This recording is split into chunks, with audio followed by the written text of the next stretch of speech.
What up, cappers, gamblers, punters, hustlers, low baggers? It is Thursday, April 4th at 11 a.m. Eastern Time, 9 a.m. here in Costa Rica, 8 a.m. in my hometown of Vancouver, British Columbia. We have a giant card today. Yesterday was good enough. Good enough. You know, I ended up kind of saving the night in MLB late, and I guess I was fortunate with the Red Sox team total going over.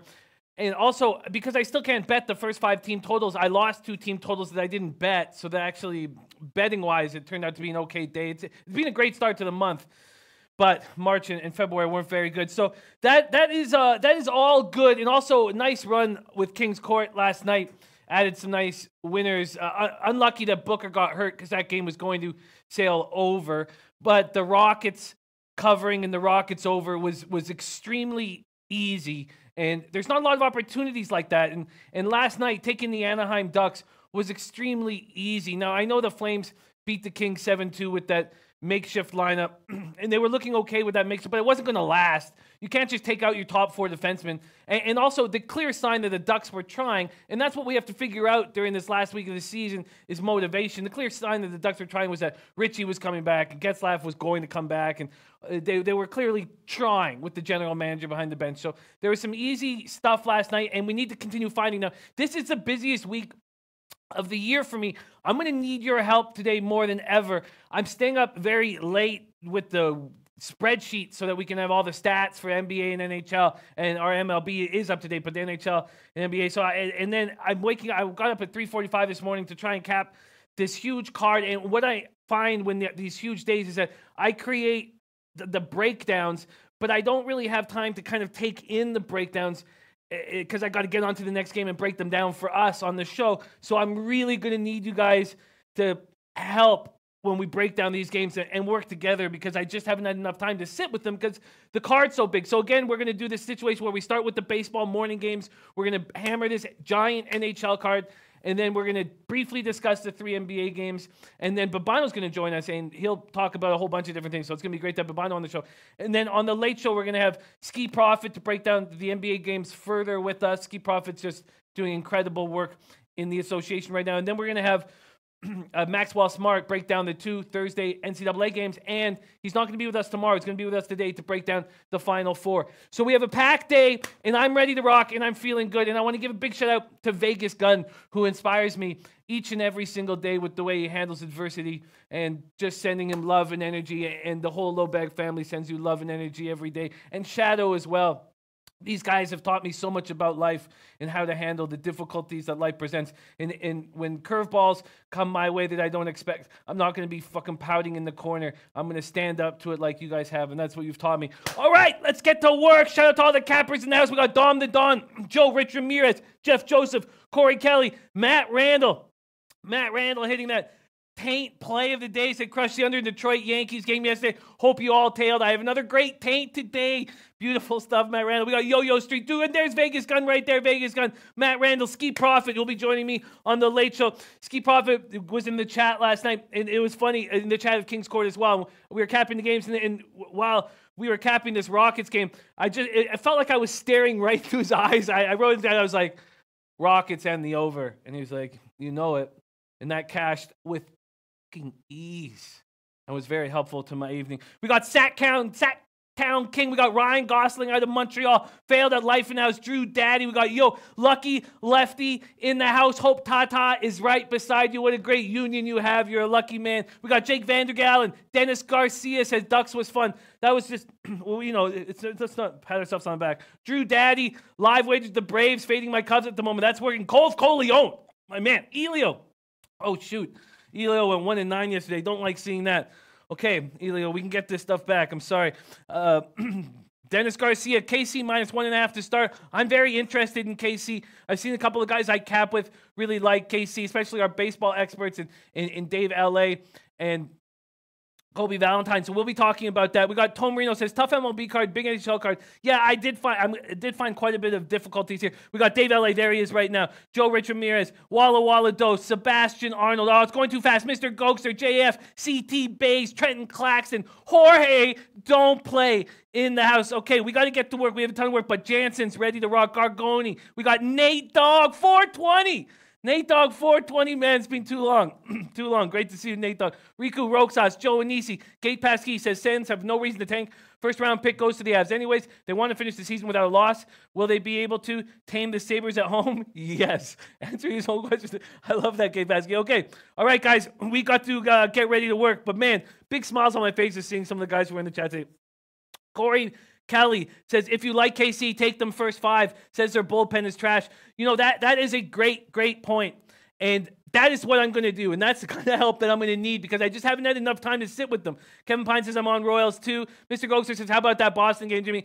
Well, that saved me. And you know what happened to me last year? And God, these are tough nights, man. I can't. Last year, the baseball season went away from me, and I just can't allow that to happen again. It was horrible. Jeff Joseph said, also, Jimmy, good call on the Jays. Yeah, I mean, after a while, just staring at those two lineups, we know that one's so much better than the other. Sacktown King says, over under in the Mets game. I see 76% of bets on the over, yet 62% of money on the under. Interesting. We got Gio Mercedes. We got Pierre Suertas. Says, Mr. Poison took Calgary last night. Yeah, well, I mean, it made no sense. And there's a couple situations similar to it. We got Carlos Alberto Gonzalez, Juna in the house like in Detroit, money line. Yo-Yo Street says, fade the Leafs, Tampa Bay wins and over. That's a very interesting point. Headshot in the house. We got Rem Most talking about Joey Decord. We're going to get into that immediately. But first, let's go through the baseball games, morning games. And Rafa, my man, can you put up my baseball record, which almost got away from me again yesterday. It's a fucking tightrope right now with this record. And just can't let it get away from me. I can't let it get away from me. Okay, let's get to work right now. First off, we got the taint play of the day from Matt Randall. It's Angels money line or -1.5 at your discretion. Texas batters are batting 0.55 off of Harvey. Excuse me, interesting. I'm going to grab that young Huss in the house ready to rock. So I'm just going to copy and paste Matt Randall's taint play of the day. Dave L.A. says, I will get out of this bad week. I always believe I make the right plays. Oh, we got enormous belief in you, Dave L.A. It's me. It's me that everyone's worried about. Okay. All right, let's get to work. Let's start with Royals, Tigers. And that first 5 sounds very appealing. Also, the first 5 under 45 Fahrenheit, overcast weather, 10 miles per hour blowing in sideways. I love the city of Detroit. And they've gone through a lot of struggles in the last while, a long while, in the downtown core. And this is a national holiday, basically, for Detroit today, opening day.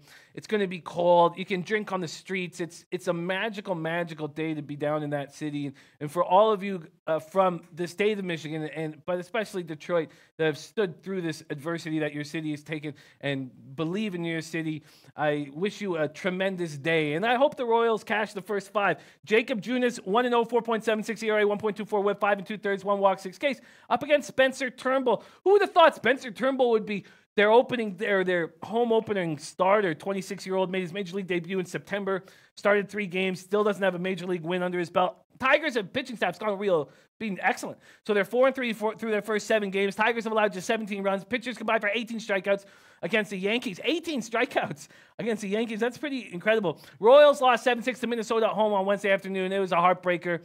Bullpen squandered a 6-3 lead. And I guess that's why everyone's pushing it towards the first 5. Lauren Patterson, though, says Tigers money line and first 5 under in Mets. Thank you for sharing that. Mr. Gokster says pumped for Keeneland today. Man, God, I wish I could just get drunk and focus on Keeneland, man. What happened to my life, Gokster? That's all I'd be doing right now.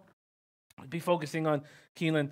Headshot says Hurricanes mop the floor. That was another, people are afraid of the last week or 2 in seasons, and it's all about finding motivation. And Gate Pass Key said, don't be scared. He said a few days ago, he's like, there's going to be spots that are just too easy. And the Hurricanes over the Leafs, after the Leafs had clinched in Long Island, And then the Ducks, I mean, these are just staring us right in the face to put money in our pocket. Matt Randall said, already bet Detroit. KC bullpen is trash, and opening day is Detroit is a party. It will be hype. Trust me, I live there. Matt Randall, fuck, I didn't know that you lived in Detroit, man. You know that I'll be seeing you on some of these opening days. Sebastian Arnold, and that's okay. Antoine Seymour says, dogs barking today. Matt Randall, Tigers. Okay. So do you trust, I guess you trust Spencer Turnbull. You know, this is exciting for the Royals as well. I mean, the Royals don't get a lot of opportunities like this year. Noli Nose is on the under. I like that move there. Jim Rummy in the house, I guess. Where's Jim Rummy? Jim Rummy said, good day for numbers yesterday. Models now 23.15 plus 10.05 units. Wow, and beating that average closing line beautifully. Lucky Lefty says KC can't win. CT Bay says on Tigers under every day.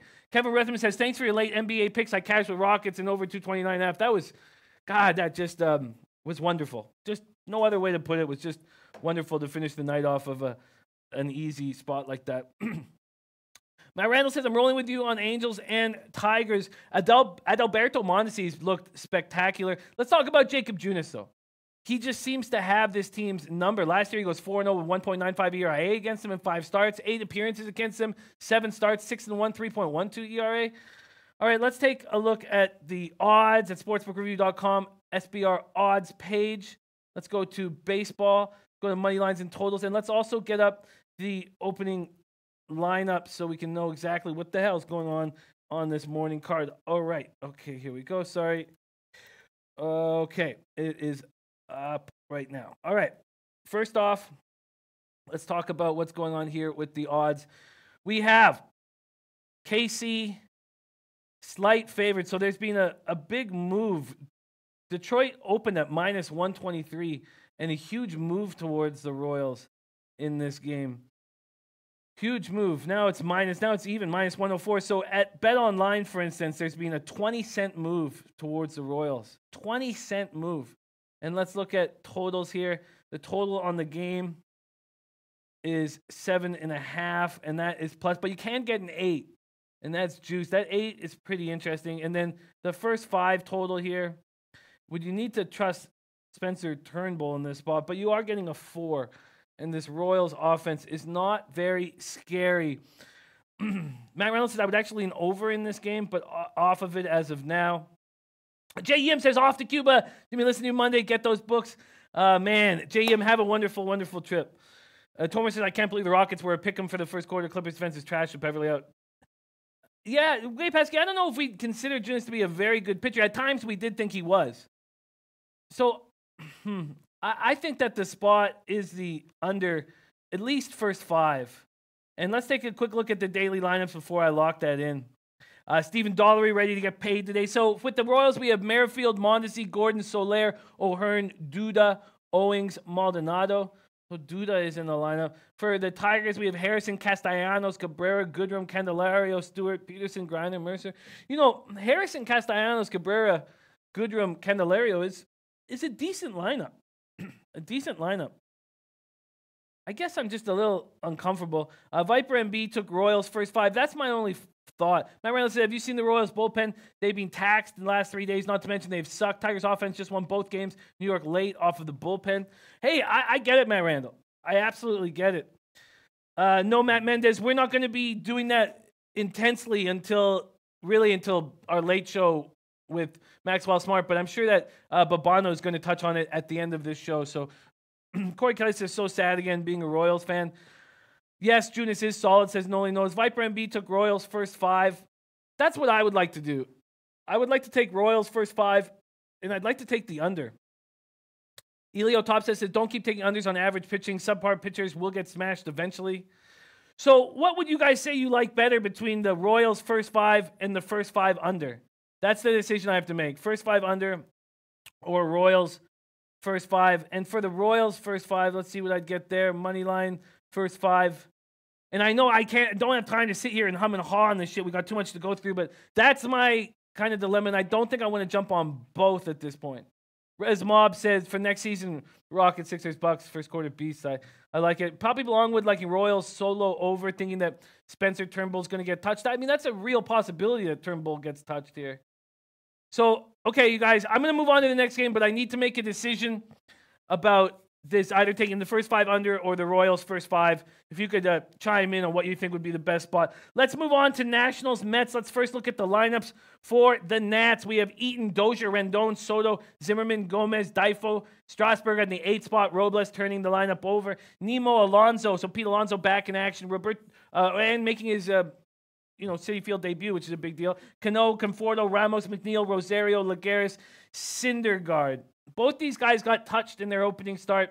Let's see what we're getting with money lines and totals. Let's first go to full game. A couple of those leans came through in the end with the over in the Pirates game, Pirates-Cardinals game over 7.5. And then the over in this one at 6.5 came in, but both came in late. This total's now at 6.5, and it's due to weather, but weather isn't that bad. 53 Fahrenheit. I mean, it could be a lot worse. Brooke Jordan liking the Mets over. Joe Rich Ramirez liking over 6.5. Ben Sports liking Mets first 5 money line. I retro star in the house. I love seeing that. G Money says all over the Mets first 5 in full game. Matt Randall says stay off completely, Jimbo. Interesting. Dave LA says Jimmy take both. Interesting. Okay. Matt Randall says I would say Royals first 5 under, but I think Tigers win this year. But maybe they win late like they've been doing. Gate Passkey says safer to take KC money line first 5. Interesting. So Noli knows like in the Mets team total under. I don't trust Strasburg right now, and I don't even like him anymore. Jimmy Rami says this whole Royals game is completely fair to me. Sides and totals, not advocating the fourth place. But if you like, who's anybody tell you the opposite? Much love, Jim Rami. Strasburg 9-1 in Citi Field, says Jake Vandergallen. Ben Sports 24/7 says Nationals bat suspect. There's more bigger suspect lineups in the league right now, but a lot of guys liking this Mets spot. Nationals earned a split in the 2-game series yesterday. That was took a lot of heart to win that game, especially with the way this bullpen's falling apart. Sip, Rosenthal, Bearclaw, combined to blow that 6-4 lead in the 7th inning. Trey Turner gone, but they're going to get Howie Kendrick back. I don't know if that matters, and he's not even in the lineup, is he? Not even in this lineup at this point. Mets completed a sweep of the Marlins in Miami. They're looking good, but remember how good they looked last year. Syndergaard up against Strasburg. So this is a rematch of last Saturday in Washington. Both pitchers allowed 4 runs over 6 innings. Syndergaard 3-5, 3.65 ERA, 13 career starts against National. Strasburg 8-5, 3.00 ERA, and 18 starts against the Mets. You know, we're talking about different angles and forcing plays. This is the game that makes me really uncomfortable. You know, both of these pitchers have these enormous ceilings, and both I don't really trust right now. And I guess if I was forced to trust one of them, I would trust Syndergaard over Strasburg. But then I kind of like the Mets lineup better than the Nationals. New York won 11-12 to start the year last year, so who cares that they're rolling right now? Pete Alonso, 409, 7 RBIs in the first 6 big league games. Ahmed Rosario looking very good, 5 RBIs. And Jeff McNeil looking good, batting 400 at just 15 at-bats. Brian Watts says Strasburg's not lived up to expectations. It was difficult. Number 1 overall pick, right? I mean, those are very high expectations. So we have Matt Randall's plays. I will be copying and pasting these. Shout out to Matt Randall, and congratulations on this wonderful, wonderful opening day for your city. Okay, or home opener for your city, which I've been to. I've been to the home opener and gotten drunk on the streets with the fellow Tigers fans, man. It's just great. Cops watching you drink on the streets. The only day they allow you to do that. Okay, so at this point, I want to just stay off this game. You have to think that they both, Strasburg and Syndergaard, pitched better than they did opening on their first start. But 6.5 is so low. You have to think that they're going to get touched at some point, that the bullpens come in and get touched. Jin Rami says, my numbers are on the Mets over 6.5 at plus 100, 13.5 so far to the overs this season. Joe Rich Ramirez says, I'm only betting the total. Mets all day, says Matt Randall. I mean, you just have to think that this 6.5 is too low. I'm with Jin Rami. I mean, I just have to think that this 6.5 is just too low. Even if they both pitch better, their bullpens are susceptible. We all thought this Mets bullpen was going to be spectacular, but it's susceptible as well. I'm gonna make 3 moves on these first 2 games. I hear you, Blue. But this is the only horrifying time. It's going to slow down. But yeah, obviously I need help. This is a difficult thing to pull off. But this is the toughest week of the whole year for me with these 3 sports going on at the same time. But I hear you, Blue. Okay, let's move on. Let's jump in on these plays. So first off, I'm going to take the over 6.5 at minus 110. I just feel with the way these bullpens are playing, with the way these pitchers looked in the first, I just think there's too much value at that spot. So I'm going to take the over 6.5 Nationals at Mets. And then I'm going to jump on this Royals first 5 and the first 5 under. I'm going to take the Royals first 5 here. I just don't trust Spencer Turnbull. I mean, I wish him well in this opportunity, but I don't trust him. So first 5, here we go. First 5 totals for that game. I'm going to take the under. Dave LA says take both, and I'm going to take both. First 5 under 4 at minus 105. That's available. First 5 under 4. That's available at bet. Or no, sorry, that's available at 5 dimes. And then the Royals first 5 money line. I'm going to take as well. I'm going to trust Junis in this spot. Getting a minus 107 again at 5 dimes. First 5 minus 107. All right, we're in business. We're in business. We just got 2 more morning games that go off before our late show, so I'd like to get into them right now. And yes, Nasty Night Virginia is going to beat Auburn.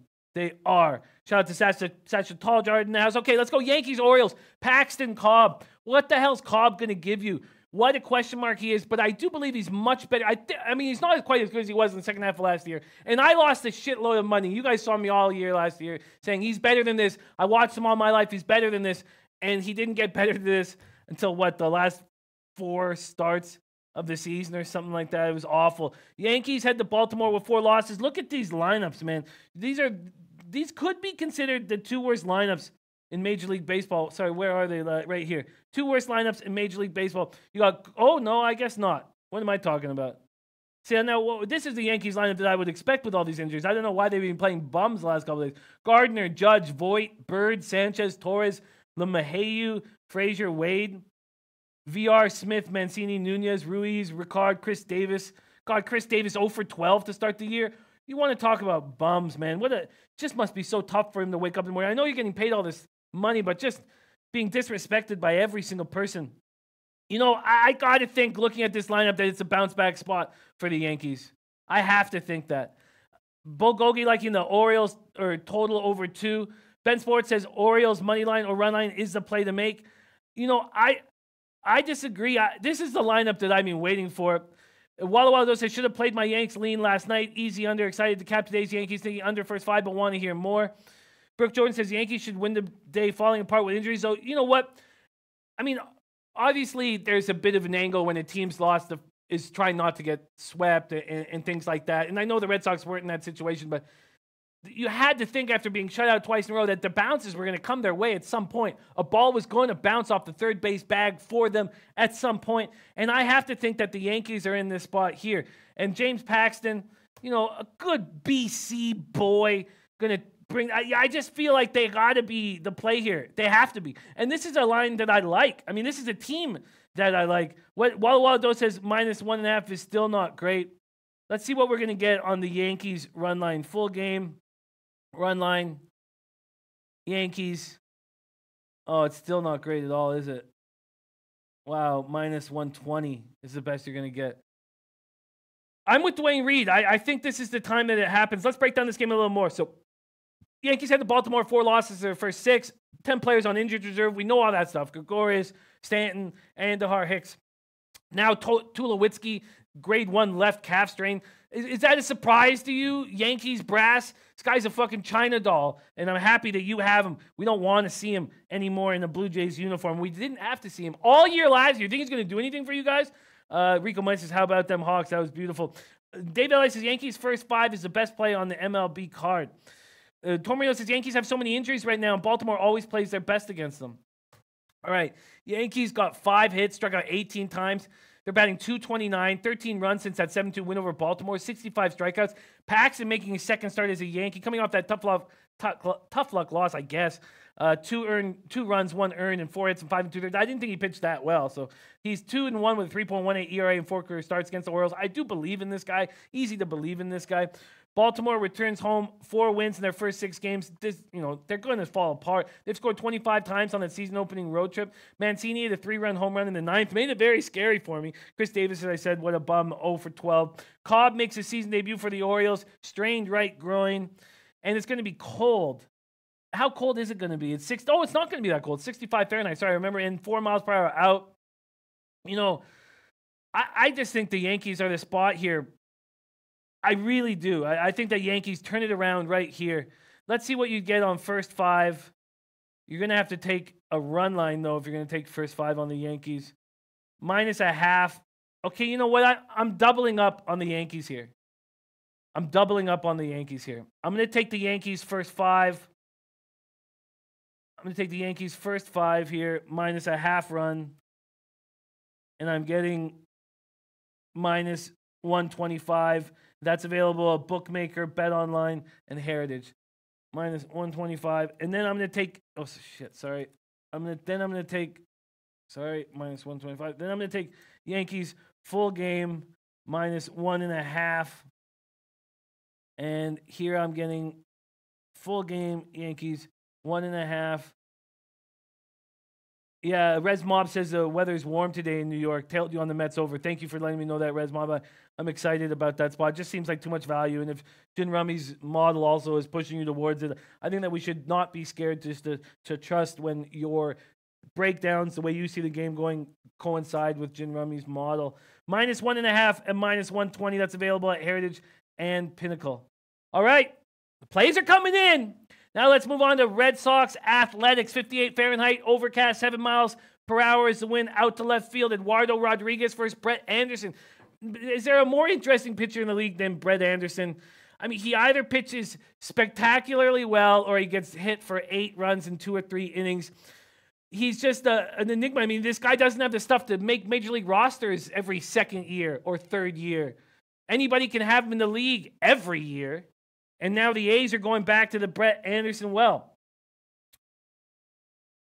Ben Sports 24/7 says Yanks not healthy. Trap lines. You know, they said it was a trap line with the Red Sox last night. This is a time where I think it turns around, and I'm actually not concerned about that double up on the New York Yankees. I'm not concerned. Okay, let's keep rolling. Brian B said skip college so I can watch this show. So Brian B, shout out to you, man. But you know, stay in college and get that degree and get paid big money. And the more money you make, the more money you can bet. Remember that. If you don't succeed, then you don't have enough money to bet.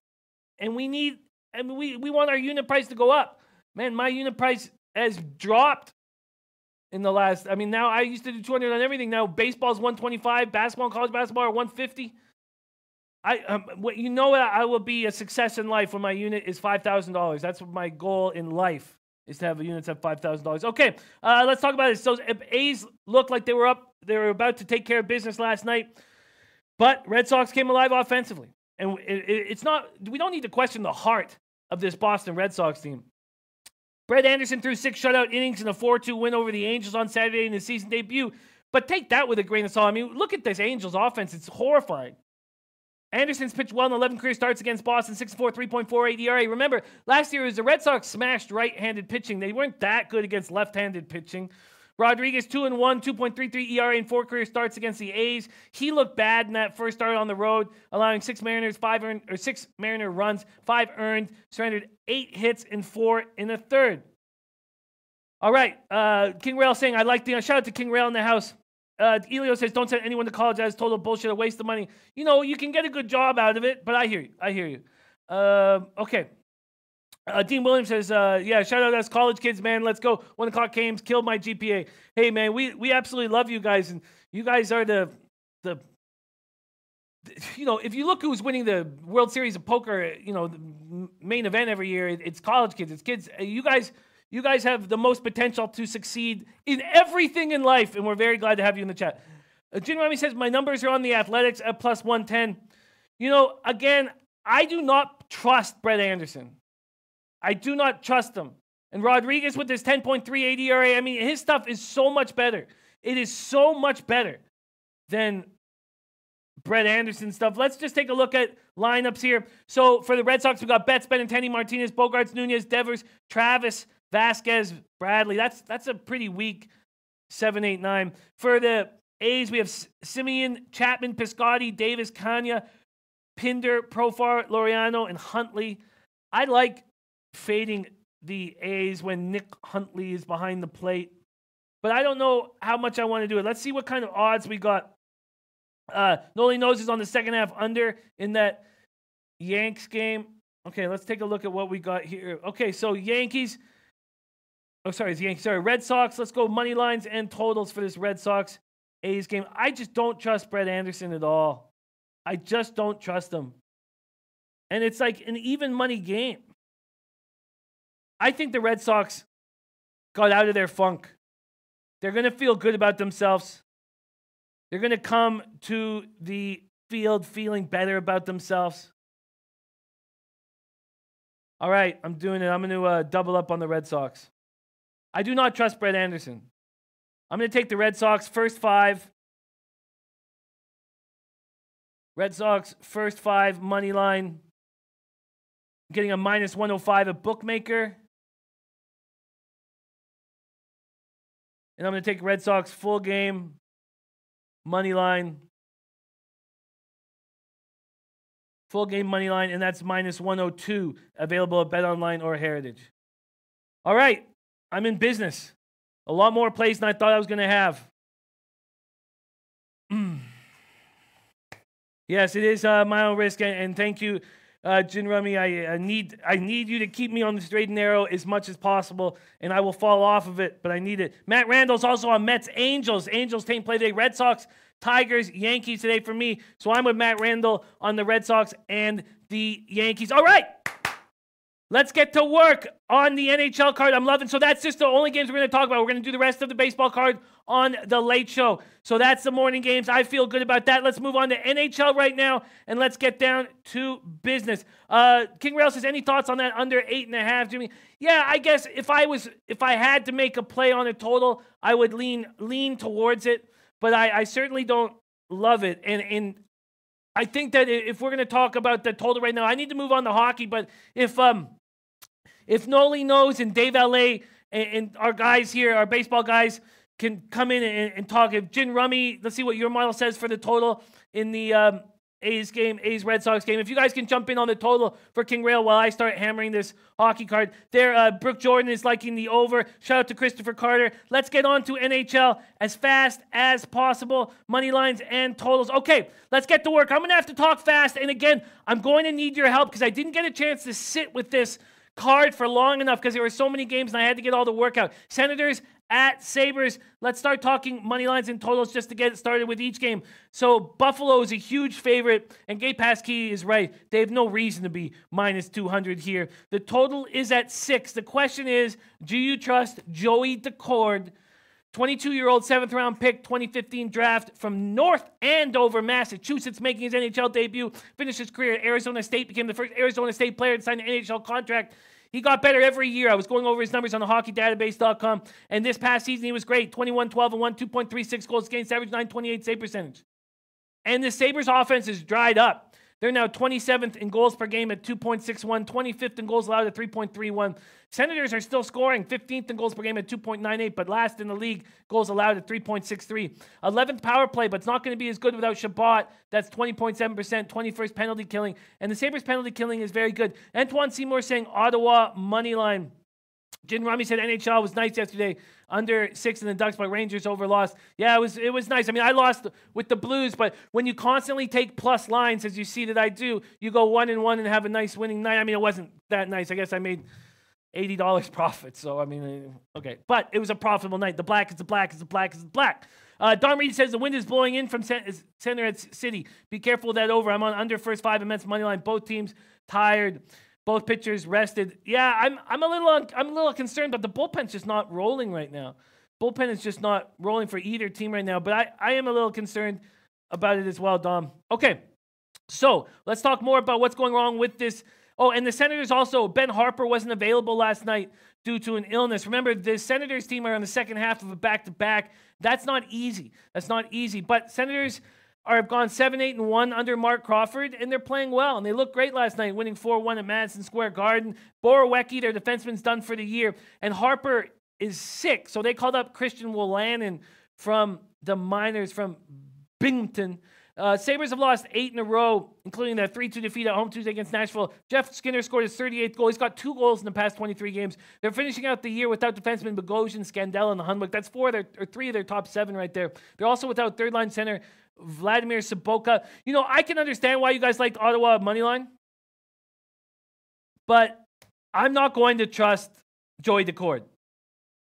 It's that simple to me. I just can't do that. 6'2", so he doesn't fall under that 6'1" threshold I have. And coming out of Arizona State, he looked good every year. It's going to be special, but Poppy Longwood, man, I get it. But this is the toughest week of the year. It's going to get easier. And I am overwhelmed, but this is the toughest week of the year. Noli Knows says, I bet, the New York, Carolina under. Okay, so I'm going to leave this game off, but I really do think the Sabres get to Ottawa. I think maybe that team total is something I'm going to look at in the afternoon. But at this point, I'm not making a move on this game, and I'm not going to back Joey Daccord under any circumstances. Let's move on to Lightning at Leafs. Vasilevsky versus Anderson. Lightning, spectacular hockey team. They put on a clinic in that first visit to Toronto, winning 6-2 March 11th. Clinched the best record overall in the league. They lost 4-2 in Montreal to the Canadiens, and that was on Tuesday night. So, I mean, the question is motivation for either of these teams. Lightning are third team in the NHL to reach 60 wins. They beat the Ottawa Senators 5-2, brought up Eddie Pasquale for that game. Pasquale played fine, but they were outplayed in that game by the Habs, 41 saves. John Cooper said he does not intend to rest any players in the final two games. He says players don't want to be rested. They need to play to stay sharp. Anton Strawman returned. Victor Hedman's not going to come back until the playoffs start, and Dan Girardi doubtful to play until the end of the regular season. So, Lightning lead the series 2-1. Leafs clinched that playoff spot on Monday, then lost at home to Carolina on Tuesday with Sparks in goal. Tavares scored his 47th goal. It was a very easy game to cap. Babcock put it best. This is just so easy when Babcock says it's like this. He says, I think the level of emotional engagement of the two teams at the start, I expressed already, with the fact that the Hurricanes were 1 point ahead of Montreal and we clinched Monday night. It was a different level of emotional engagement. I don't think that's a big surprise for anybody who is a human being. Jake Muzzin, Andreas Johansson missed Tuesday's game with illnesses. Jake Gardner fully participated in Monday morning's practice, but he won't be back. Yo-Yo Street says Tampa Bay winning and over. Kyle Reynolds says Tampa Bay play of the day. I think that Tampa Bay is the spot here. But I guess I just want a little bit more time on it. Christopher Comentini saying somebody's off about Toronto. Tom Marino is right. Toronto is locked into their seed. They will be heading to Boston for game 1 of the playoffs. I think the Lightning come in here and roll. Gate Pass Keys and Habs look very solid. I'm passing on the Caps game, but I will watch and cheer for the Habs. I cannot believe I'm cheering on the Habs. Yeah, I agree. Dwayne Reed says, I'm staying off NHL for the second night in a row. Mr. Ghost says, wait to back the Leafs. Well, let's see. Is there value on taking this road Lightning squad here? Going to money lines and totals at sportsbookreview.com. Odds page. And Tampa Bay is a slight favorite at minus 110.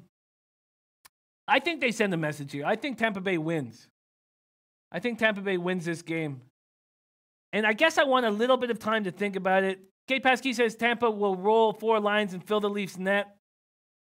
You know, I'm going to jump on Tampa. I agree with you guys. I think that they're still rolling and the Leafs just don't care at all. Let's go to, money lines here. That's, how many times do I have to say? Okay, money lines here. Toronto, Tampa, getting minus 109 at Pinnacle. And I'm going to take the Lightning here. Lightning on the money line. I think John Cooper really said it nicely there about what he thinks about this rest. And I'm going to take the Lightning money line at minus 109. Book it. Okay, let's keep rolling here. We need to keep a brisk pace. We got Babano joining us shortly. Okay, now we move on. Oh, and I said that Jake Muzzin and Andreas Johansson are sick. We'll see if they play tonight. Islanders, Panthers, Lehner versus Montembeault. But I don't think it's going to be Montembeault. I think that it's going to be Luongo. Because I believe it's Luongo's birthday today. Is it Luongo's birthday? Yeah. No, he turns 40 today. Yeah. He turns 40 today. I bet you they start him.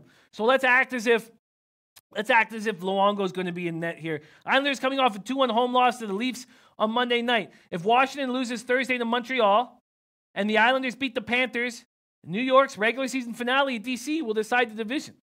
Islanders have playoff experience, and I know that's crazy to say that about a team that has won 1 playoff series since 1993, but they got guys who've won the Stanley Cup. Johnny Boychuk won with the Bruins in 2011. Nick Leddy won with the Blackhawks in 2013. Valtteri Filppula won with the Wings in 2008. Andrew Ladd with the Hurricanes in 2006. Blackhawks 2010. And big old Tommy Kuhnhackl with Pittsburgh in 2016 and 17. And Remos has Montembeault confirmed. Interesting. Thank you so much, Remos, because I feel like Montembeault is vulnerable. And I know we don't really trust the Islanders offense, but look, Montembeault is not look good. 882 save percentage. I do not trust Montembeault. Torino says Florida's playing good defense. Islanders off a loss. I'd lean under if I can get 6.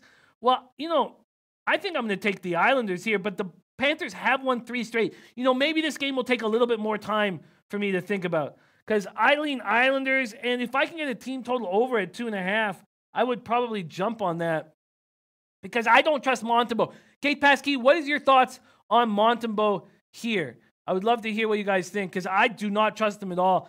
So let's talk about Panthers eliminate from playoff contention, but they've won 3 straight, outscored the opposition 14-6, and beaten teams like the Capitals and Bruins. Barkov playing spectacularly well. He's now tied Bure for 94 points, 3 assists in Monday's win. We had him on that prop bet. And I would have hit the prop bet video yesterday, but of course I chose to go against Giordano. I had Tarasenko, but Giordano was scratched, so we didn't bother playing the video, and Tarasenko goes for a goal and an assist. I really feel like Panthers... I'm going to take... Matt Randall says Islanders all day for me, but Antoine Seymour, Panthers money line. Panthers are playing free, but I agree. I think this is the Islanders' game to win. I think it's the Islanders' game to win, but I'm going to spend a little bit more time on it. But if it's Montembeault in goal, and the Islanders know that they're still going for that home ice advantage in the playoffs, I'm going to take the Islanders here. I think the Islanders win this game. I'm getting -111. They're in playoff mode. I'm going to take Islanders -111. All right, book it. Okay, let's keep rolling. Red Wings, Penguins. Now, sure, I feel like it was a great move not taking the Penguins last game, but it's not a great move unless you switch over and take the other team. It's one thing being afraid and taking you off, but the best gamblers understand where their fear is coming from and take the other side. And I still don't have the balls to do that, and it pains me all the time. The Red Wings just keep winning despite all these injuries. Nielsen, Delarose, Vanek, Rasmussen, Abdelkader, Glendening all out on the front end, on the back end, Green, DeKaiser, Daly, Erickson. Shout out to Ulysses Hayes. Penguins have already taken things to game 80. Game 80 and haven't clinched the playoff berth. And they lost at Detroit 4-1 when they needed a win. Now they get the opportunity to face Detroit again. I do agree that maybe the Red Wings are going to feel a little too good about themselves, especially guys like Tyler Bertuzzi. That line is just rolling. Larkin, Mantha, Bertuzzi are absolutely rolling right now. Malkin participated in a full contact practice. Will he be back in? Letang wore a no contact jersey. Dumoulin and Aston Reese did not participate in the practice.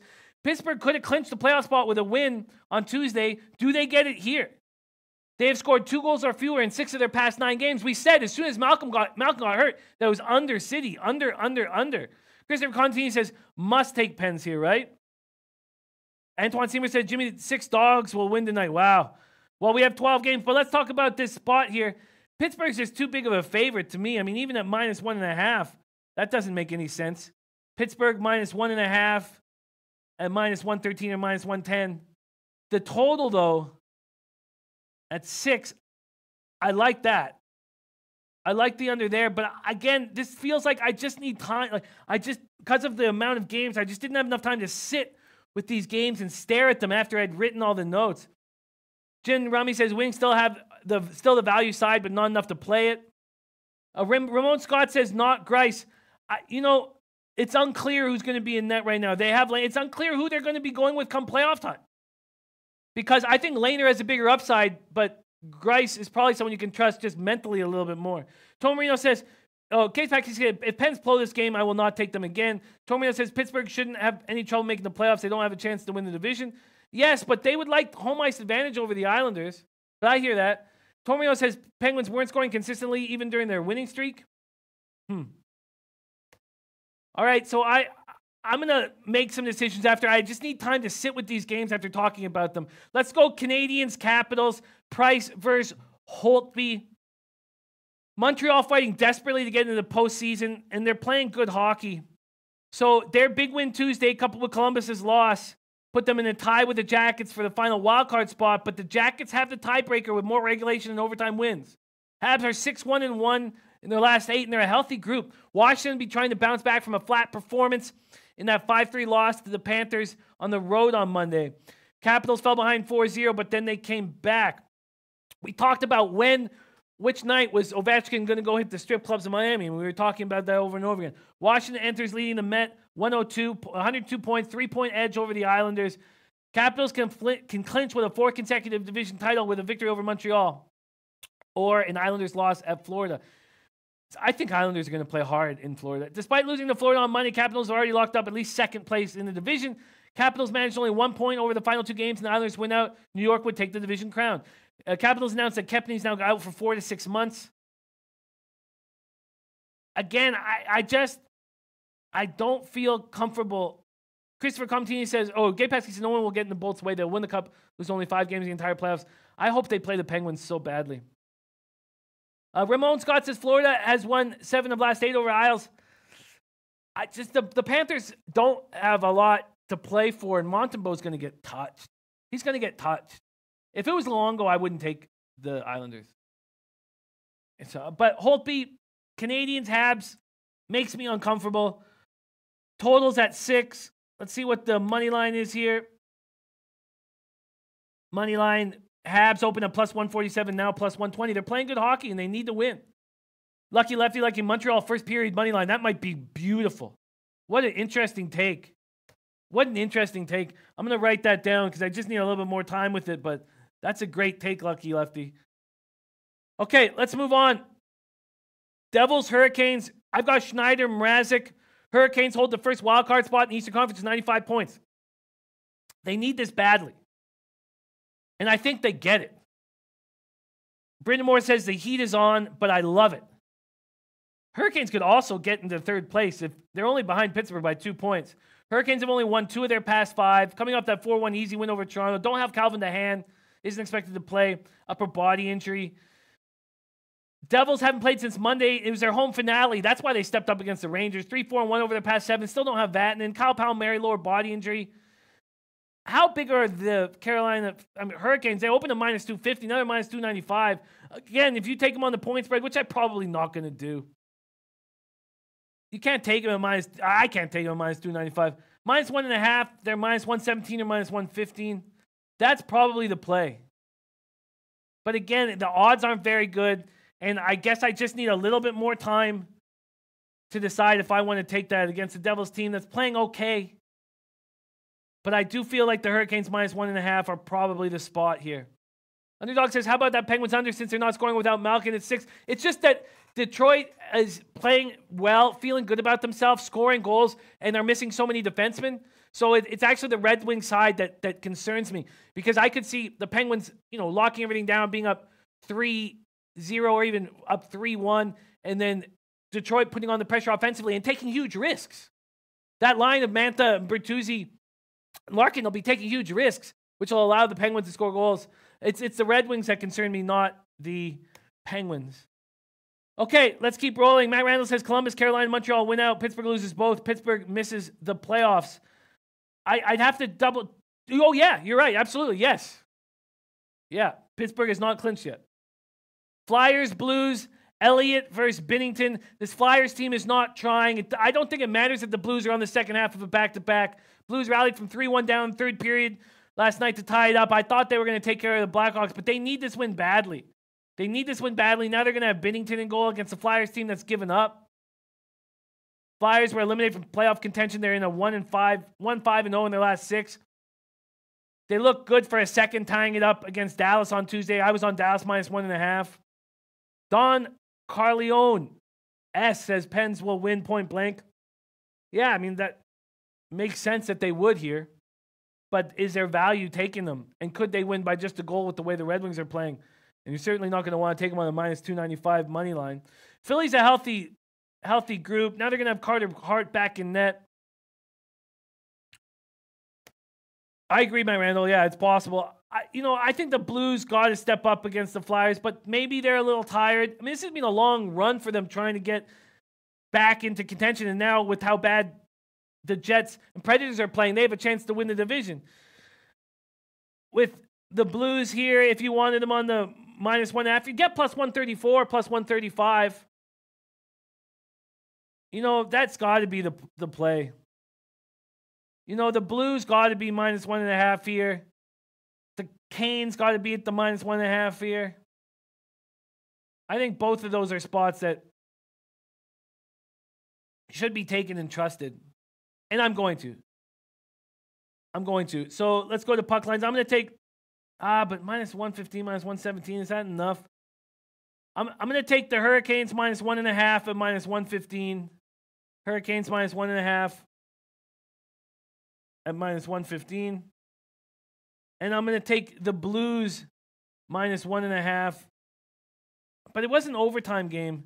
You know, I'm going to stay off that Blues lean right now, but think about it all day. I mean, Tomor, you watch these Flyers team close. Oh, and Elliott's been confirmed from Cash Clips. That makes sense. Kylie Randall says, I'm telling you, Jimmy, take this parlay. Blues, Tampa Bay, Penguins, Carolina. That's an interesting parlay. Jim Rome Zadoo says Flyers show up for sure. They were just embarrassed. You know, I think it's a tricky time to take the Blues here. Just because they're an overtime game, second half of a back-to-back. They put in a lot of energy. I think that's good that I've stayed off of it. T saying Elliott in net. Jim Rummy says those puck line prices are too steep, Jimmy. I agree that they're too steep in a lot of these situations, but I think the Hurricanes will take care of business against the Devils team that only played well in their final home game. Mixer Goldster says under, Jimmy, in the St. Louis Philly game. I just can't trust Philly's defense. Okay, let's keep rolling along here. Canucks at Predators. Can the Canucks stop winning? Man, they're ruining their draft pick opportunity. Nashville locked in three-way battle for first place in the Central Division. Coming off a 3-2 win in Buffalo on Tuesday, 6-3-1 over their past 10. They are adding Dante Fabro, which we're all excited about in Vancouver. New Westminster, BC product. He's going to be making his NHL debut. So is Rem Pitlick making his NHL debut. They just finished their collegiate careers with Boston University and University of Minnesota. Predators also are bringing back Austin Watson. He's now finished from his alcohol rehabilitation treatment. Preds are as healthy as they've been all season. Canucks are flying, and I don't want them to be. They won 3 straight now. Pearson's playing well. Bo Horvat loves having him on his line. Believe they played on the London Knights together, but I'm a little overwhelmed. Canucks are without Brandon Sutter, Roussel, Virtanen, Mott, and Tanev. I need the Predators to take care of business here, but I don't know if I can trust that spot. Jimmy, underdog, yeah, we started at 8 Pacific time. So I don't trust this spot here. Vancouver's playing good hockey. They're playing good hockey, and I would love to take the Predators, but I'm going to need more time to make that decision. But I would love to take them. I feel like the Predators are the one team, maybe the Jets when they get Morrissey back, but that could turn it on right now. So let's keep rolling. Bruins Wild. This is another very tricky game. The Bruins are going to be resting key players today. Bergeron's going to be rested for sure. We'll see who else is. Danton Heinen's sick. John Moore is hurt. But this Wild team knows they're not going to make the playoffs. So Boston's brought up a couple guys from the A. They brought up Trent Frederick and Zach Senyshyn. And I really feel like these guys are going to want to play badly, whereas this Wild team just doesn't care anymore. And so Russell Gordy saying Preds -1.5, book it. I feel like that's an interesting look, Russell Gordy, and I may jump on. But Bruins Wild here. In fact, I think that the Bruins kids coming up are going to make them want to play harder, but I'm going to wait. Again, I'm going to wait here. Sharp Money has talking about the Grand National. Grand National is going on. Yeah, a lot of people talking about it. It's a race that I don't cap ever really, but I'm interested. Elliot V, shout out to my man Elliot V. Remo saying Halak, and Stalick both confirmed. So if more Bruins are announced in the lineup, then I will back the Bruins here because I think those kids coming up from the A are going to push them, whereas I don't know if anybody's going to push the Wild here, but need more time, and I want to see the market move. Then we have Jets Avalanche. Jets have dropped 4-5, 5-7. They did hold a closed-door team meeting after that loss. 5-1 loss at Minnesota on Tuesday. The Avalanche need this, and they're playing good hockey. And Grubauer got a break, got a night off against Edmonton. Rantanen's still out with an upper body injury. But the easiest team total I actually thought was the under in Montreal, which I was way off of. But the second easiest I talked about was the Avalanche over 86.5 points. I couldn't understand why they're hanging it, and that's an easy casher. Jim Rummy says, Bruins is the biggest play today for me, plus 118. But Bergeron's still uncertain. Jim Rummy, Bergeron is not going to be in the lineup. Everybody's saying Bergeron's going to be rested tonight. But I still kind of like that. But you should wait for Bergeron to be announced. Because with those AHL guys coming up, I think that there's still going to be motivation in the Bruins dressing room. All right, and I was burned on that too, Christopher Comentini. So I'm going to wait on this. Oh, and Jets Avalanche. The closed-door meeting does concern me, but I think the Avalanche should be able to play. But losing 5-1 makes me hesitant to make a move on this Avalanche spot here. So they're on the verge of clinching. The Avalanche have a 4-point edge over the Coyotes and the tiebreaker. So they'd have to lose both these 2 games in regulation. The Coyotes have to win out. Then we have Sharks, Oilers, and Coyotes, Golden Knights. And we just don't have enough time to break down all these games. So I'm going to hit these 2 late games more, and maybe Babano touches on either of them. But we do know that the Sharks have Pavelski back. They've allowed 43 goals in their past 10 games, coming off a 4-2 loss to Vancouver on Tuesday night. Joe Thornton feels like they can turn it around on a dime. They're going to have Karlsson back once the playoffs start. It's not easy to turn things around on a dime, but this Oilers team is falling apart. Ken Hitchcock says, I think there are a lot of people burned out from chasing. We look like a completely burnt team. Connor McDavid said his frustration level is really, really high. We have a lot of crap to figure out. It feels like the Sharks could kind of turn it around at this point. And then Coyotes, Golden Knights is also tricky. We need to wait and see which game Marc-Andre Fleury is going to play, because he's going to play one of these 2 games. And the Coyotes need to do this now. It looks like without Darcy Kemper, he took a stick to the eye. So we got to wait to see if Darcy Kemper is going to be in no goal. Because if it's Calvin Pickard in net for the Coyotes, then I'll take the Golden Knights here. I have no problem taking the Golden Knights and the Sharks in these last 2 games, but just need a little bit more time to figure that out. Okay, that's that hockey card. So just quickly going over my plays, and I've got a lot of leans. I'm waiting for more information. I want to sit on them for a little longer, but right now, I'm not going to, even though the Senators look juicy, but I'm not going to back Joey Decord. I'm going to take the Lightning money line at minus 109 in Toronto, and I'm taking the Islanders minus 111 at Florida because of Montembeault being in goal for Florida. I do not think he's ready at this point, and maybe he's ready next year. I thought that was a very interesting look, Lucky Lektiev, with the Canadiens' first period, but at this point, I'm only on those 2 plays and the Hurricanes minus 1.5 and minus 115. I understand you're not getting a ton of value in that spot, but I just think they shut the Devils down. All right, my man Babano in the house. Thank you so much for joining us. Sorry to keep you waiting. Just an enormously busy card here on the Thursday, and so thankful to have you. Lighten the load a little bit. Ian Cameron, how you feeling on this Thursday morning? Yeah, I'm doing excellent, Jimmy, on a Thursday. And just a word of caution for everybody watching and those of you that are betting NHL hockey. Do not be a betting masochist, okay? Less is more on a day like today. On the NHL betting board. Motivation question marks litter the card. Who's in and who's out question marks with players being in or out of the lineup today litter the card. This is not the day to be peppering the board with 10 wagers or 12 wagers in the NHL. Take it easy, slow down, be selective, look for good spots, and keep the volume to a minimum. That's my best advice on a day like today when you get to this part of the season, not only in NHL, but the NBA. As well. You could pretty much translate those same philosophies and rules that this is not the time of year in NHL or NBA for that matter to just be going willy-nilly and firing away at the board. Be selective, be smart. Yeah, it is tricky, but they're just low-hanging fruit that pop up. And the Ducks last night was too easy. The Hurricanes the night before in Toronto was too easy. So there are great opportunities, but this does seem like a tricky card, and we'll figure out more. What do you think, Babano, question about my thought process behind the Wild Bruins, that the Wild now are really disheartened after their best win of the season, knowing that they're out of the playoffs. And the 2 kids coming up from the AHL could spark that dressing room.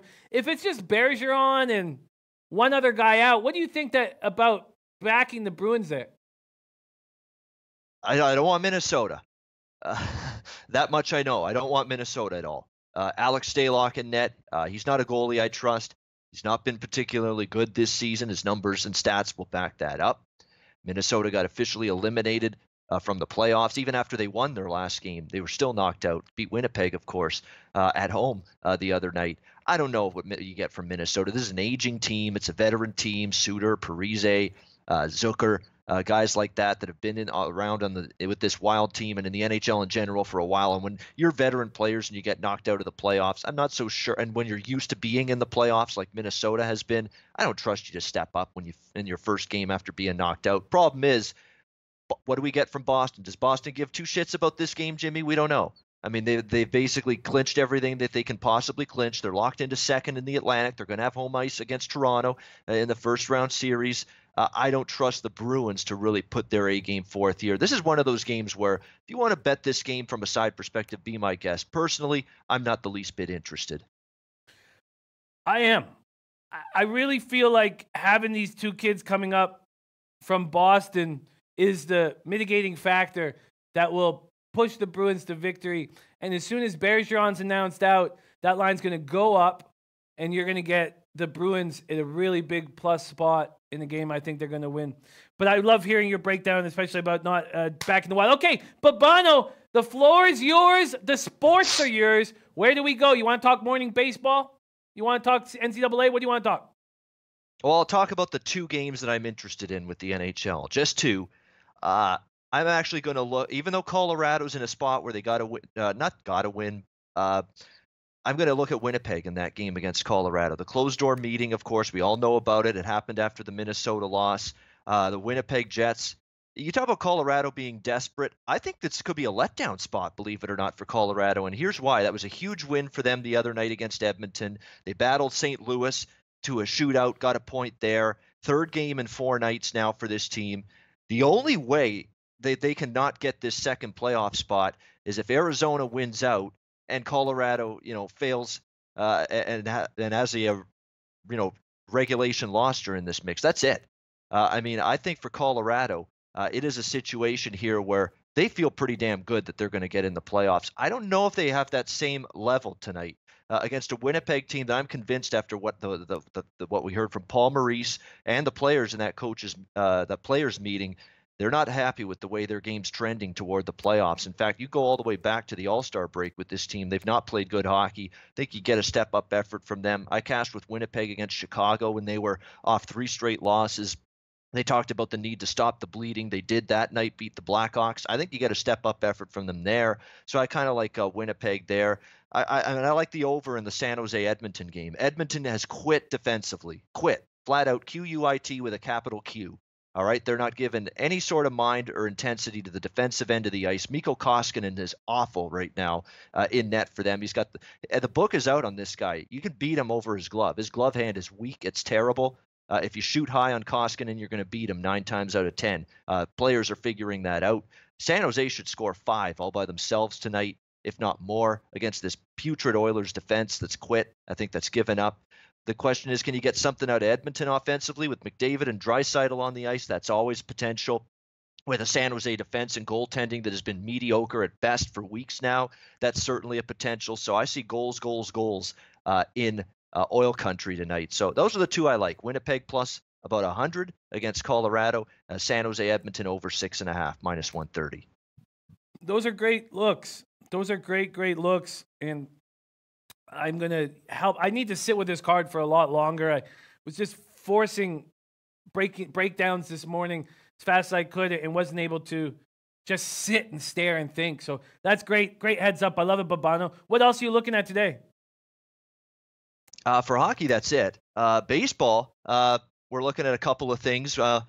Cincinnati Reds aren't hitting. Pittsburgh Pirates did me a disservice yesterday. Maybe it was my fault. Actually, it is my fault. I'm not going to blame Pittsburgh. I'm going to blame me. I'm the moron. I should have had the Pirates' first 5 innings instead of full game. I knew their bullpen, which I expected to be very good this season for Pittsburgh, has not been good to begin the season. This bullpen's been a major problem for the Pirates. I knew it going in, and sure enough, it cost me a win. I should have had Pittsburgh first 5 innings because I like Tyon a lot. He's been terrific. He was good again last night, but the bullpen couldn't hold the lead for him, and the Pirates lose in extra innings. I'm still going to go back to the well with the Pirates, but more doing it in the first 5 innings this time around. Lyles, I think it can be a serviceable arm for the Pirates. But Maley, I don't have a lot of faith in with Cincinnati, and you can't have faith in this Reds lineup right now. This Cincinnati lineup has been repeatedly shut down in recent games. I think it's a lineup that's going to be better in time. But clearly right now, current form-wise, this lineup is not found it yet for Cincinnati. Their offense is fast asleep right now. I think Pittsburgh at a small home favorite price. First 5 innings this time, though. I'm done doing full game with the Pirates until they show me their bullpen can do better than it has so far. So I like Pirates first 5 there. I like the totals climbing in this Cubs Atlanta game, Jimmy, but I can understand why. I bet over 8.5, minus 120 in the Cubs Braves game. It's up to 9 now. Yu Darvish is no good. I mean, I don't know what more I can say. He didn't end his Texas career well. He was a bust, a disaster with the Dodgers. He was injured all year last year with the Cubs, and when he did pitch, he wasn't consistent. He was awful with his control and command. What did he have? 6 walks in the first start of the season for Chicago against Texas last week. This is a bet against fade pitcher for me all the way right now. Yu Darvish struggling with command, struggling with control, and he had issues with walks in spring training too. This is not an isolated incident with Yu Darvish. This has been an issue for him now for a while. And Atlanta, I think, is going to be able to do some damage against him. This looks like it's going to be a bullpen day for Atlanta. I mean, they're going with Max Fried as the starter for this game. He's a reliever. They're going to use him as a starter today. I only expect him to pitch, 4 or 5 innings tops. This is going to be a bullpen by committee type of day with the pitching for Atlanta, and that's a bad bullpen. So to me, there's no reason the Chicago Cubs can't score runs. We saw the bullpens give it up last night, help that game go over the total in the Cub-Brave game last night. I think we can get over the total again tonight. So over 8.5, Cubs Atlanta, Pittsburgh minus 120, 2 of the plays for me in MLB. I think those are both good looks. I have a question. What do you see from this Pittsburgh offense moving forward? Are you going to trust their bats? Do you think this lineup – I feel like there's some question marks up and down.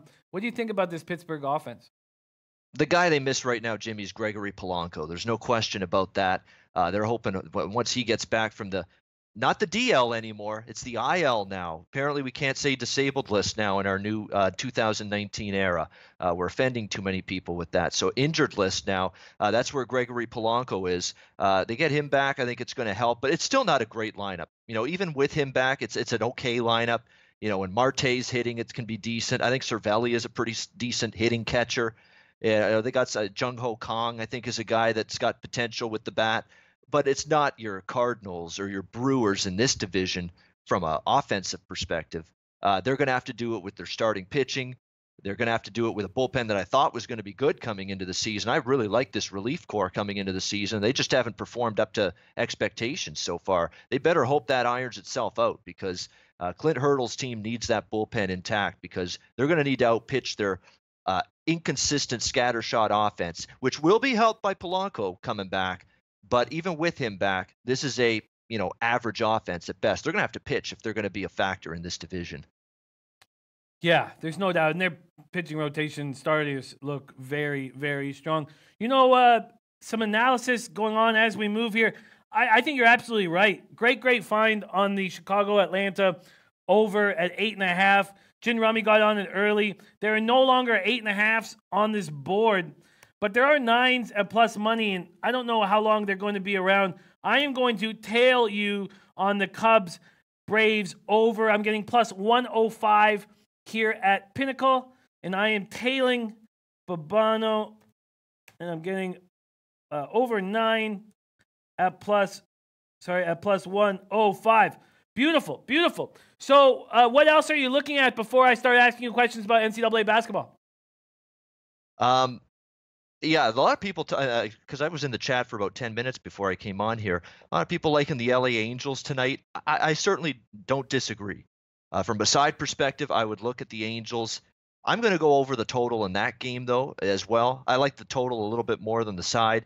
I don't really have a lot of faith in Harvey. I know Harvey was decent in his first start, but I saw that start one of those starts where he was a little lucky. Some of those line drives he was giving up a little hard hit contact. Just one of those starts where the balls were ending up in gloves instead of in the gaps.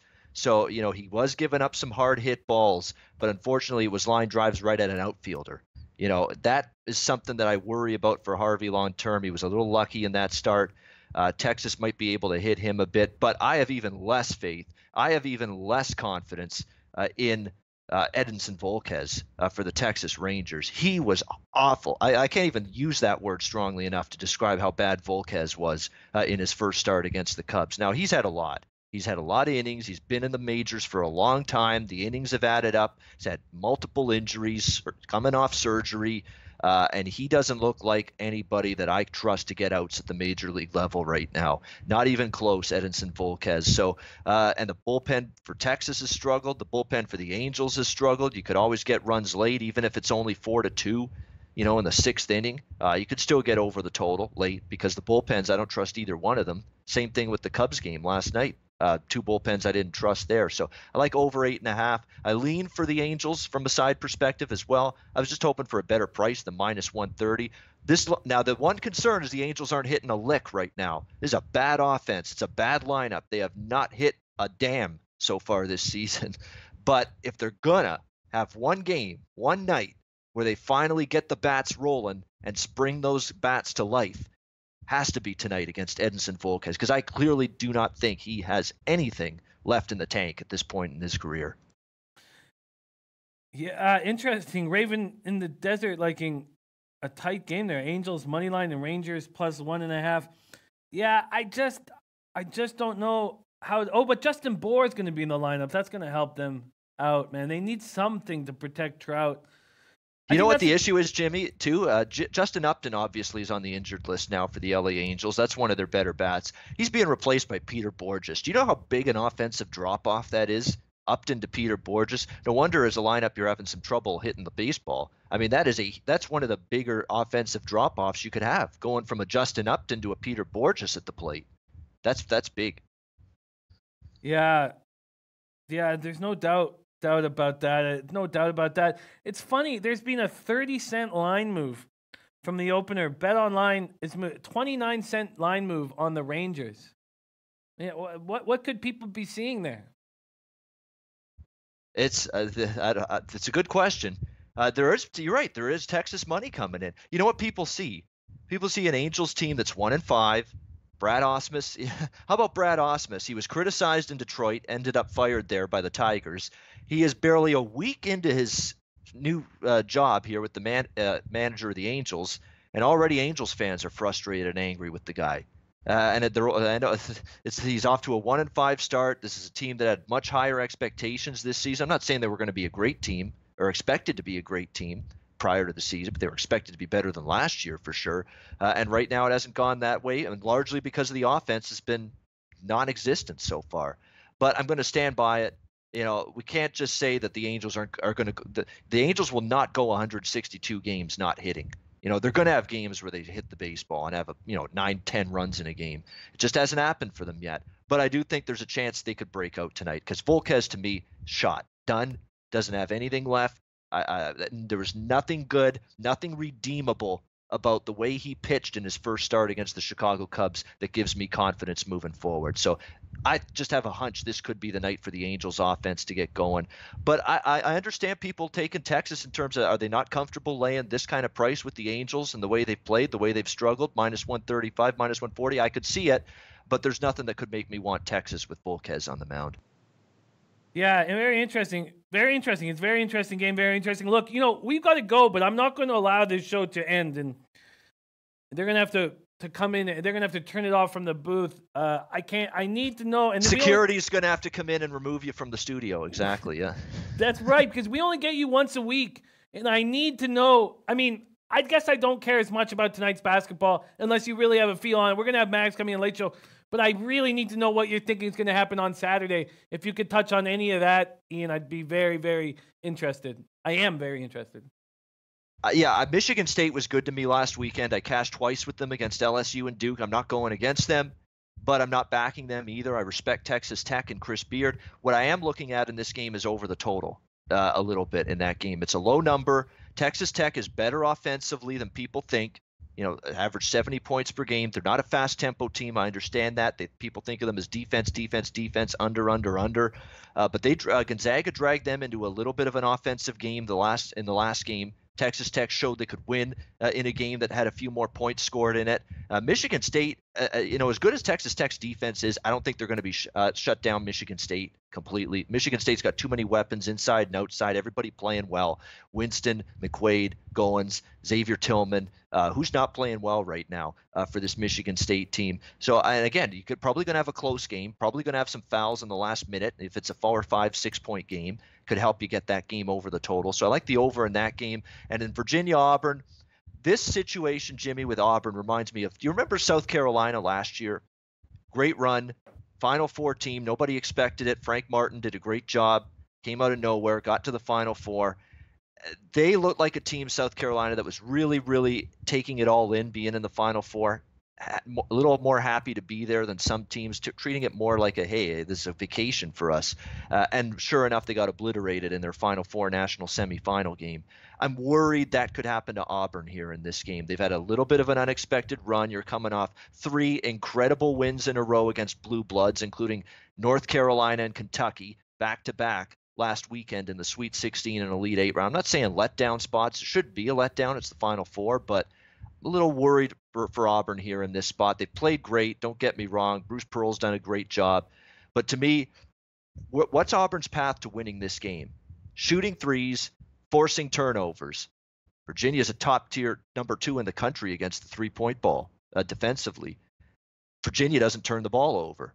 So where does Auburn have their advantage in this game? If they rely on hitting threes and they rely on forcing turnovers, you're up against an elite three-point defense and a team that doesn't turn the basketball over.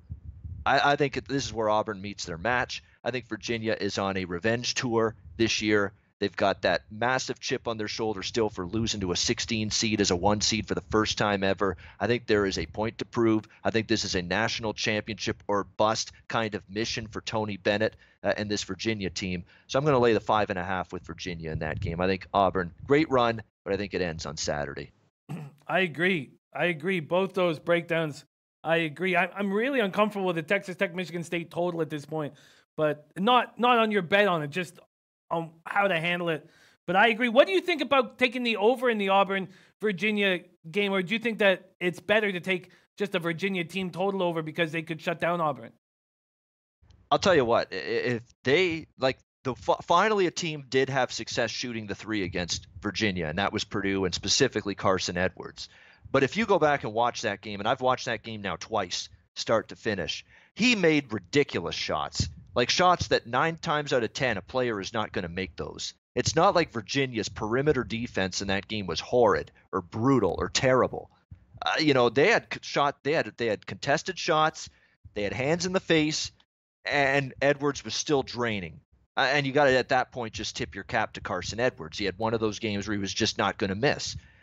I don't see Auburn doing that. And if Virginia brings that level of defense again, because I don't think their three-point defense was terrible. I think it was just a guy that was unconscious that night, and that was Edwards. I think it's going to be a much taller order for them. I think Virginia, what I like too is Virginia knows they got away with one. They escaped. They beat Purdue. They almost lost. And I like backing teams like that escape the previous game, come back with a lot more focus on, hey, we got to be a whole lot better the next game against the next opponent if we're going to advance. I think you get that kind of performance from Virginia. Yeah, I love those breakdowns. Now, I know that we're over time here, but we have the NIT and the CIT finals tonight. Lipscomb, Texas. Lipscomb opens as a pick'em. Texas now -1.5 in that game. That total drop. BetOnline opened it at 149, now 143. And then Marshall opening at -5, now -5.5. You have any feels on these two games? Yeah, lean over, by the way, Virginia Auburn, but I'm just sticking with the side in that game. I'm all about Lipscomb. Maybe I'm biased and jaded because I like these mid-major teams to do well, and I've liked watching Lipscomb basketball all season. I was hoping they would be in the tournament instead of Liberty, that they would have won the Atlantic Sun Championship. Obviously, that didn't happen, but this is a great consolation prize for this team. If they're able to win the NIT tournament championship in Madison Square Garden in New York City, I wouldn't put it past them to do it. I know Texas has played their best ball down the stretch. That's why they're here in the NIT tournament championship. But they're going to face a Lipscomb team that plays very good offensively. Garrison Matthews has been tremendous for them. Eli Pepper, Rob Marbury. This is a really good Lipscomb team. I've not been enamored with Texas for most of the season, and I will give them credit for a nice run. They are playing well right now, Texas. No, don't get me wrong. But at +2, I can get +2 at the Greek right now with Lipscomb. I'm looking at Lipscomb or nothing in this game. Yeah, I was very impressed with Texas last game against TCU, but I hear that. And then Green Bay Marshall, you got a feel there? Nothing on the side, but screams it should go over the total. I mean, it's a high total, 167. Just want to make sure I get that right. But Green Bay plays lightning fast. Marshall plays lightning fast. You're going to get extreme pace and tempo on both sides. Two efficient offenses, two not so great defenses. 5.5's the number, so it should be a relatively competitive game. If it's 82 to 78 with about minute and a half left, and it's at 160 at that time, you can get 7-8 points to get you at least a push, if not a win, with fouls late in the game. So nothing on the side, but lean over the total, 167. Oh, that is absolutely great stuff.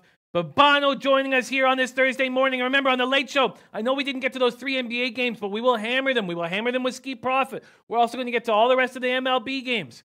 And we're going to have Maxwell Smart joining us to break down this Thursday card. So, quickly, my MLB plays for this morning. About to pop off. I got Royals first 5 under 4 and the Royals first 5. I'm expecting Spencer Turnbull to not have a good start here, especially I trust Junis really in this spot. I'm on the over 6.5, Nationals, Mets. And then I'm on Yankees first 5 -0.5. Yankees full game -1.5. I think they need to get out of New York, get over to Baltimore. And I kind of like their lineup today. I like it much better than it was yesterday. And then I'm doing the same thing with the Red Sox. Now they get to be happy to come back to the park. I'm on Red Sox first 5 -105 and Red Sox full game -102. That is my card. Felipe Fernandez says, what time is the Late Show, Jimmy? It is at 5:30 p.m. Eastern Time, 2:30 p.m. Pacific Time. And thank you so much for sticking around, everybody. I know we went a little late. But Bino, where can we find you on Twitter, and what else you got going on this week? Yeah, Twitter at Bobano. I do SBR Play of the Day videos in multiple sports, NHL and MLB at this time of year. And we'll do our last Saturday SBR Madness show. Me, Drew Martin, and Maxwell Smart breaking down the Final Four on Saturday at 10 a.m. Eastern Time. So make sure you join us for that. Oh, what a treat it is to roll with you guys. I know this is a frantic time of year, but come Monday, there will be, this is the last big card of the whole season in NHL. Last big card. So we're going to have more time to focus on other things. But thank you guys for sticking with me. Thank you to our guest, Babano, Mr. Ian Cameron joining us. And let's come back here in the black. Something I didn't do yesterday, but I got back to the black by the end of the night. But let's come back here for a Late Show in the black. Much love to everybody. Good luck in your study this afternoon. Leche, Elos Bookmaker!